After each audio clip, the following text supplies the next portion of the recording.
اہلی صدری ویسر لی امری واحلل عقدۃ من لسانی یفقہوا قولی رب زدنی علما اللہم فقہنا فی الدین آمین۔ السلام علیکم ورحمۃ اللہ۔ آج ہم انشاءاللہ اگلی سورت نساء کا آغاز کرتے ہیں۔ سورت نساء بھی پہلی دو سورتوں کی طرح اس میں بھی اہل کتاب کو اسلام کی دعوت دینے کی ہدایت دی گئی ہے۔ یہ سورت جو ہے یہ غزوہ احد کے بعد نازل ہوئی۔ غزوہ احد 3 ہجری کو ہوئی تھی، پھر اس کے بعد جو ہے وہ کافی سارے صحابہ جو ہیں وہ شہید ہو گئے تھے، تو بہت سے مسائل پیدا ہو گئے بیواؤں کے متعلق، یتیموں کے متعلق، عورتوں کے نکاح کے، مہر کے، وراثت کے۔ تو اللہ تعالیٰ نے یہ سورت نازل کی ہے 3 ہجری کے آخر سے لے کے۔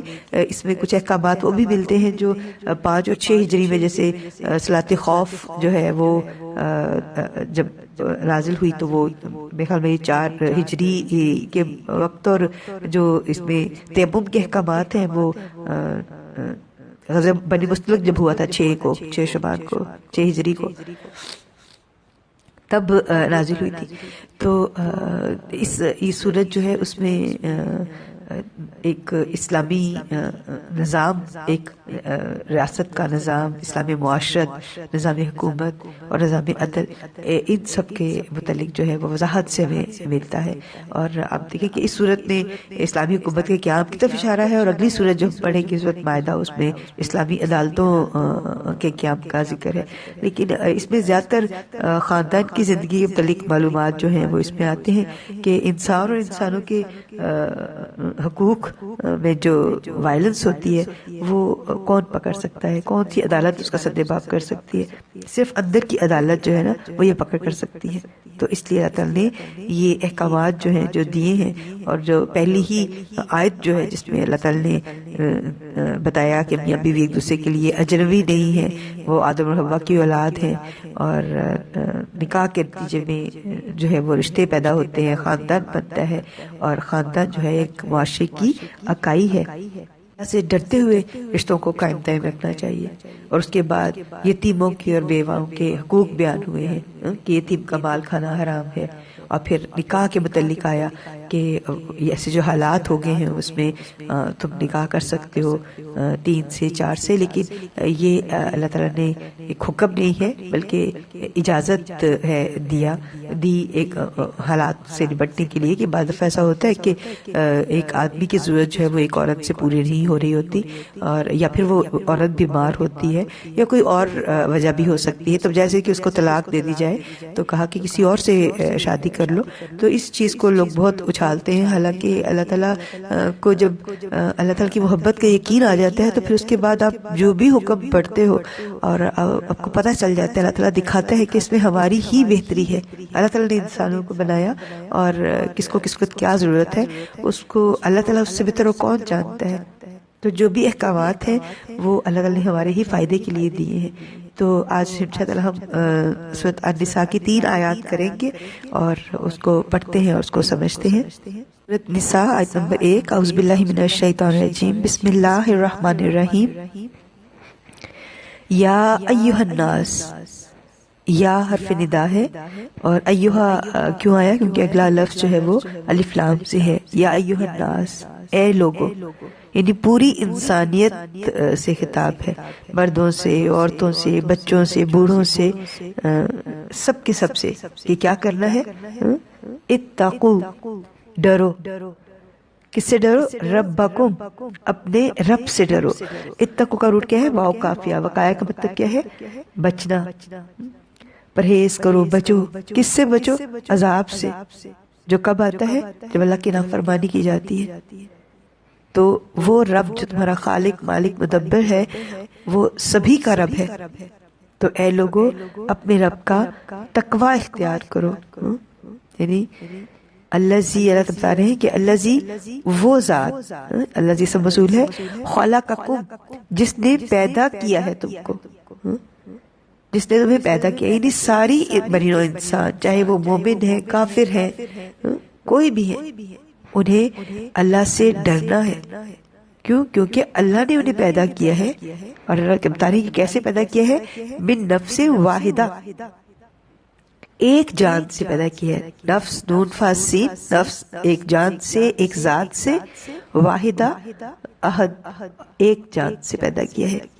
وخلقا اور اس نے تخلیق کیا، خوالام کاف اس نے تخلیق کیا، منہا اس سے، ہا کی ضمیر کس طرف جاری ہے؟ نفس کی طرف جاری ہے، نفس واحدہ کی طرف جاری ہے.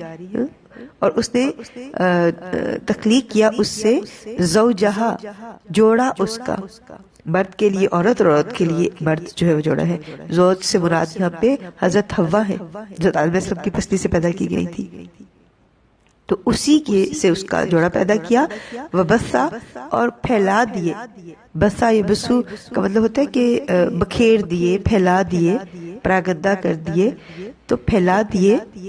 منہما ان دونوں سے، رجالن یعنی حضرت آدم حضرت حوا سے پھیلا دیے رجالن بہت سے مرد. رجالن رجل کی جمع ہے، را جیم لام، رجل کی جمع رجال، اور اس کی مؤنث کیا ہے؟ نساء یا نسوہ. تو رجالن مرد، کثیرن بہت سے، کاف سارا، و نساء اور عورتیں، یعنی ان سے اللہ تعالیٰ نے بہت ہی مرد و عورتیں جو ہے وہ پھیلائے. واتقوا اللہ اور تقوی اختیار کرو اللہ تعالیٰ کا، ڈرو اللہ تعالیٰ سے. الذی وہ ذات، تساءلون تم ایک دوسرے سے سوال کرتے ہو، سین حمزہ لام، سآلہ اور تساءلہ یعنی ایک دوسرے سے سوال کرتے ہو، بہی ساتھ اس کے، یعنی اللہ کا نام لے کر بندہ ایک دوسرے سے سوال کرتا ہے، اپنی حاجت دوسرے کے سامنے رکھتا ہے. تو کہا کہ اس اللہ کا تقوی اختیار کرو جس کا نام لے کے تم ایک دوسرے سے اپنی حاجتیں کرتے ہو. والارحام اور رشتہ داریوں کے بارے میں. ارحام رحم کی جمع ارحام ہے، ماں کے ووم کو کہتے ہیں، راہ میم اس کا روٹ ہے، یعنی اس تعلق سے جو رشتے وجود میں آتے ہیں ان کے حقوق کی پاسداری کرو.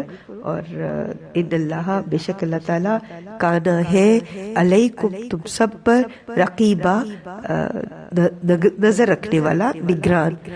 رقبہ جو ہے روقاف با اس کا روٹ ہے، اور رقبتون جو ہے نا وہ گردن کو کہتے ہیں. اور رقیب کون ہوتے ہیں؟ جو گردن پہ نظر رکھتا ہے. اللہ تعالیٰ نے یہاں پہ بصیرہ نہیں کہا، علیمہ نہیں کہا، بلکہ بتایا کہ اس کی آنکھ ہر وقت تمہاری نگرانی کر رہی ہے. تو تم نے کیا کرنا ہے؟ اللہ کا تقوی اختیار کرنا ہے.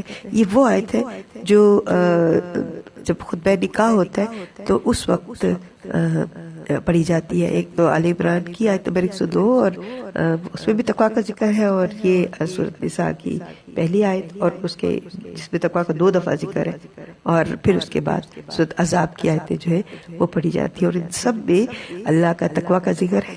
تقوی وہ صفت ہے جو انسان کو کہ ہر عمل کو بدل دیتی ہے. ہر وقت جب اللہ کی پریزنس کا احساس ہوتا ہے تو پھر اللہ تعالیٰ ہر انسان کا ہر عمل جو ہے وہ ٹھیک ہو جاتا ہے، اور کہیں غلط ہوتا بھی ہے تو وہ اس کی معافی مانگ لیتا ہے، بندوں سے بھی اور انسان اللہ تعالیٰ سے بھی.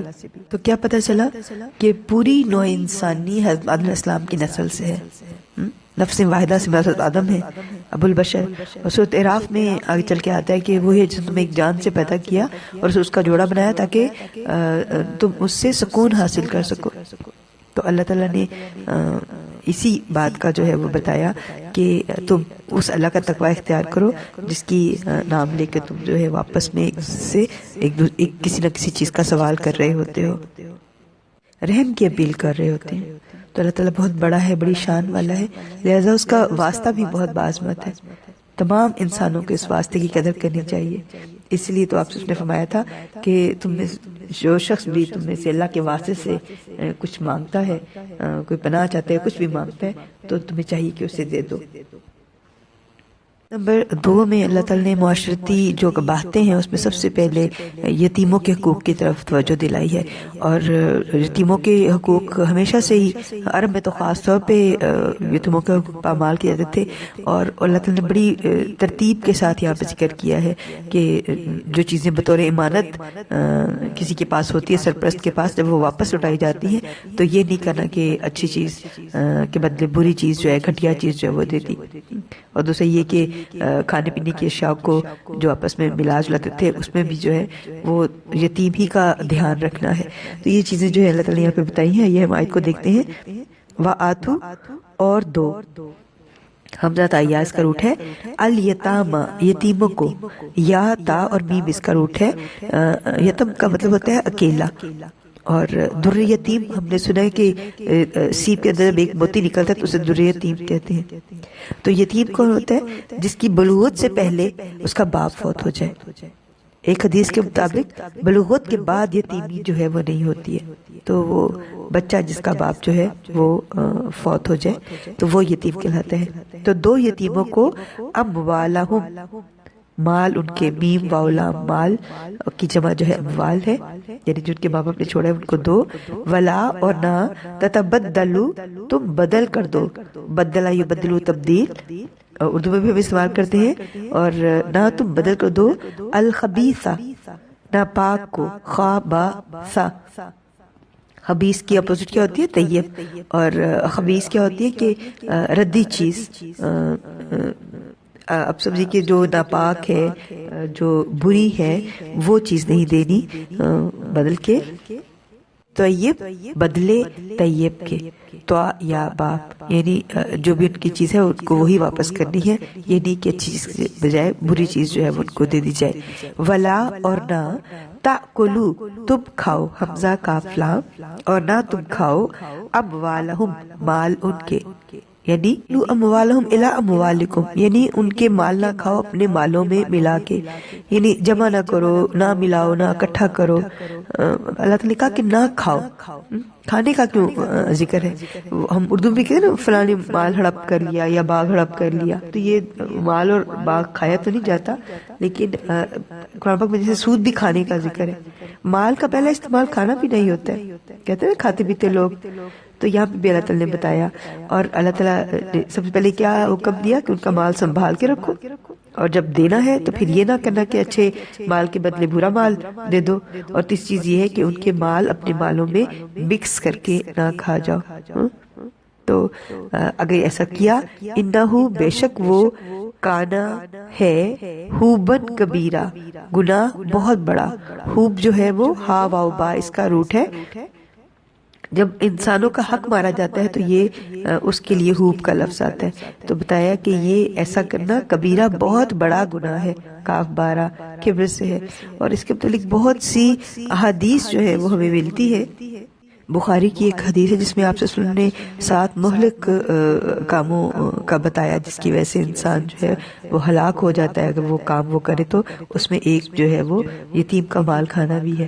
اس لیے سورۃ النساء کی ہی آیت نمبر 10 میں اللہ تعالیٰ نے فرمایا تھا کہ جو یتیموں کے اموال ظلم سے کھاتے ہیں وہ اپنے پیٹوں میں آگ بھر رہے ہیں. تو اس لیے بہت جو ہے احکامات یہاں پہ دیے گئے یتیموں سے متعلق. اور یہ جو حبن کبیرہ ہے آئلی زندگی کے متعلق جو بھی نافرمانیاں ہوتی ہیں اس کے گناہ کے لیے حب کا لفظ آتا ہے. اور پھر اگلی آیت جو ہے اس میں اللہ تعالیٰ بتا رہے ہیں، اگلی آیت میں اللہ چاہتے ہیں کہ یتیموں کو کسی بھی طرح کا نقصان نہ پہنچایا جائے. اور یتیم لڑکیاں جو ہیں ان سے تو بہت زیادہ بے انصافی ہوتی تھی اور ان کی حق تلفی بہت زیادہ ہوتی تھی. تو یتیم ہوتا یہ تھا کہ یتیم لڑکی کا ولی کوئی قریبی رشتہ دار ہوتا تو وہ وراثت میں بھی ظاہر ہے ولی جو ہے وہ یتیم لڑکی کے ساتھ اس کا وراثت میں اشتراک ہوتا. اب ہوتا یہ تھا کہ لڑکی جوان ہوئی ہے تو 3 صورتیں پیش آتی تھیں. ایک کہ لڑکی خوبصورت نہیں ہے اور ولی کے دل میں اس کی کوئی الفت بھی نہیں اور وہ محض اس تما میں اس سے نکاح کر لے کہ ورثے کا مال کہیں میرے ہاتھ سے نہ نکل جائے.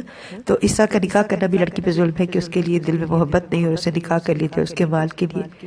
دوسرے یہ ہوتا تھا کہ بعض دفعہ کوئی لڑکی خوبصورت بھی ہوتی ہے اور صاحب جائیداد بھی ہوتی ہے اور ولی جب اس سے نکاح کرتا ہے لیکن اس سے اس کا نکاح جو ہے وہ اس کا مہر کم دیتا ہے جو کوئی دوسرا شخص اسے دے سکتا زیادہ. یہ بھی ایک طرح کا اس پہ ظلم کی کیفیت ہے. اور تیسری صورت یہ ہوتی تھی کہ لڑکی نہ خوبصورت ہوتی اور نہ مال اس کے پاس ہوتا اور ولی کو اس سے نکاح میں دلچسپی بھی نہ ہوتی. تو اس طرح کی ناانصافیاں جو ہے وہ تھیں. تو اللہ تعالیٰ نے یہاں پہ احکامات دے دیے. اور حضرت عائشہ بھی سے بھی جب ان آیات کے متعلق پوچھا گیا تو انہوں نے بھی بتایا کہ کہ ایسا ہوتا تھا کہ یتیم لڑکی ہو اور اس کا ولی اس کی پرورش کرے اور پھر کس طرح اس کے جو ہے وہ جائیداد پہ قبضہ کرنے کے لیے اس سے نکاح کر لی، حالانکہ اسے کوئی اس سے محبت نہیں ہوتی تھی. تو یہاں پہ بتایا وَإِنْ خِفْتُمْ، اور ان اگر خفتم ڈرو تم، خواہ وافا خوف ڈرنے کے لیے عام لفظ ہے، اگر تم خوف کرو ڈرو تم اللہ کے نہ ان پلس لا کہ نہ تقسطو تم انصاف کرو گے. قاف سین تو قسط جو ہے وہ اس کی جمع اقساط ہے، اور قسط جو ہے وہ لغت ازداد میں سے ہے. تو بتایا کہ اگر تمہیں ڈر ہو کہ تم انصاف نہیں کر سکو گے فی الیتامى یتیموں کے بارے میں، یتیم لڑکیوں کے بارے میں، فنکحوا تو نکاح کر لو. یعنی یہ 3 صورتیں اگر ہیں اور تمہیں پتہ ہے کہ اس میں کوئی بھی ایسی صورت ہو جائے جس سے میں انصاف نہ کر سکوں، یتیم لڑکی کے بارے میں نا انصافی ہو جائے، تو پھر کیا کرنا ہے؟ پھر ضروری نہیں کہ ان سے نکاح کرو. فنکحوا پس نکاح کر لو، نون کا ہا کاف ہا اس کا روٹ ہے، ما طاب لکم جو پسند آئے تمہیں. توبہ کا روٹ جو ہے تو یا با ہے، طیب پاک ہونا، بابرکت ہونا، اور توبہ بھی اسی سے ہے. تابہ جو ہے وہ ایسی خوشی جس سے دل کے علاوہ حواس بھی لطف اندوز ہوتے ہیں. تو جو پسند آئے لکم تم کو، اور یہ ما طاب لکم میں کوئی جذباتی وابستگیاں مراد نہیں ہے، مطلب جو خاندانی لڑکی تمہیں پسند آتی ہے اس سے تم نکاح کر لو، لکم تمہارے لیے، تم کو، من النسائی عورتوں میں سے، مثنا 2 وثلاثہ اور 3 ورباع اور 4. یعنی اگر تمہیں پتہ ہے کہ ان میں سے کسی بھی قسم کی ناانصافی تم یتیم لڑکیوں سے کرو گے تو بہتر ہے کہ ان سے نہ کرو نکاح، کسی اور سے کر لو جس کو تم چاہتے ہو. اور آپ بتا دیا کہ 1 سے کرو، 2 سے کرو، 4 سے کرو، تو 3 سے کرو، 4 سے کرو. فَإِنْ خِفْتُمْ پھر اگر خفتم ڈرو تم اللہ کے نہ تعدلوا تم عدل کر سکو گے، عین دال اور لام، یعنی تمہیں پتہ ہے کہ عدل نہیں کر سکو گے، فواحدۃ تو ایک ہی، واحد ایک ہی.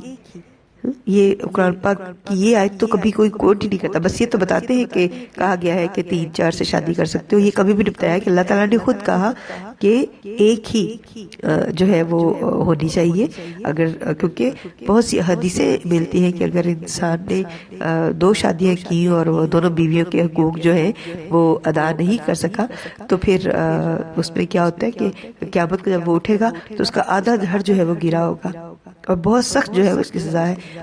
دلوں کا معاملہ جو ہے وہ تو آپ صلی اللہ علیہ وسلم نے بھی فرمایا تھا کہ اللہ تعالیٰ آپ جانتے ہیں کہ مجھے سب سے زیادہ پیار جو ہے وہ عائشہ سے ہے اور دل پہ میرا اختیار نہیں ہے، لیکن باقی ہر طرح سے جو ہے وہ برابری کی جائے تو تب انسان جو ہے وہ 1 سے زیادہ شادی کر سکتا ہے. لیکن انہوں نے بتایا کہ اگر تمہیں ڈر ہے کہ تم انصاف نہیں کر سکو کیونکہ ظاہر مشکل ہے، فواحدہ تو ایک ہی ہے، او یا ماں جو ملاکت مالک ہوئے ایمانکم تمہارے دائیں ہاتھ، تو مالک ہوئے تمہارے دائیں ہاتھ، یہ کون ہے؟ لونڈیوں کے متعلق ہے، یمین کی جمع ایمان ہے، ٹھیک ہے. تو مالک لونڈیاں جو ہیں اس دور میں اللہ تعالیٰ نے بتایا کہ وہ جب کسی کی شادی ہوتی ہے تب بھی اللہ تعالیٰ کا نام لکھ کے شادی ہوتی ہے، اور اللہ تعالیٰ خود بتا رہے ہیں کہ وہ لونڈیاں جو جنگ میں ہاتھ آتی ہیں اس کو پھر سپاہ سالار امیر جو ہے وہ خود سب کو تقسیم کرتا ہے، تو وہ ان کے لیے جائز ہوتی ہے ان سے تعلق رکھنا. تو کہا کہ بیوی ایک ہی ہے یا پھر لونڈیاں جو تمہارے جن کے تم مالک بنو گے. ذالکہ یہ یعنی یہ جو اللہ نے حکم دیا ہے، ادنا زیادہ قریب ہے، دال نون واو دنیا کا بھی یہ روٹ ہے، یہ بات یہ زیادہ قریب ہے، اللہ کے نہ تعولو کہ تم ایک طرف جھک جاؤ گے، تم ایک طرف مائل ہو جاؤ گے. عین واو لام، اعلیٰ کا مطلب ہوتا ہے بے انصافی کرنا، جھک جانا. تو یہ اللہ تعالیٰ نے اس لیے حکم دیا کہ ایک ہی بہت ہے کہ کہیں تم جو ہے وہ ایسا نہ ہو کسی ایک طرف جھک جاؤ اور اپنی دنیا بھی خراب کرو اور آخرت بھی خراب کرو. نساء کی آیت نمبر 129 ہے جس میں اللہ تعالیٰ نے فرمایا کہ تم ہرگز نہ کر سکو گے کہ عورتوں کے درمیان برابری کرو، خواہ تم کتنی بھی حرص رکھو، بس مت جھک جاؤ ایک طرف، مکمل جھک جانا کہ دوسری کو لٹکائی رکھو اور رشتہ چھوڑ دو. اور اگر تم اصلاح کرو اور ڈرتے رہو تو اللہ تعالیٰ بخشنے والا ہے، مہربان ہے۔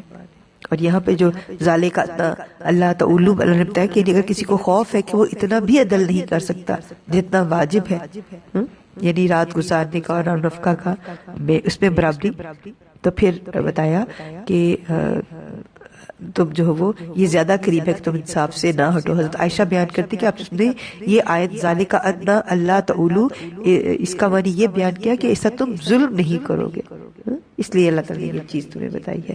تو آج کے لیے اتنا ہی ہے۔ اللہ تعالیٰ ہمیں قرآن پاک کو صحیح معنوں میں سمجھنے کی اور عمل کرنے کی توفیق دے۔ سبحانک اللہم و بحمدک، نشہد ان لا الہ الا انت، نستغفرک و نتوب الیک۔ سبحان ربک رب العزت عما یصفون، وسلام علی المرسلین، الحمد للہ رب العالمین، آمین یا رب العالمین۔ السلام علیکم ورحمۃ اللہ وبرکاتہ۔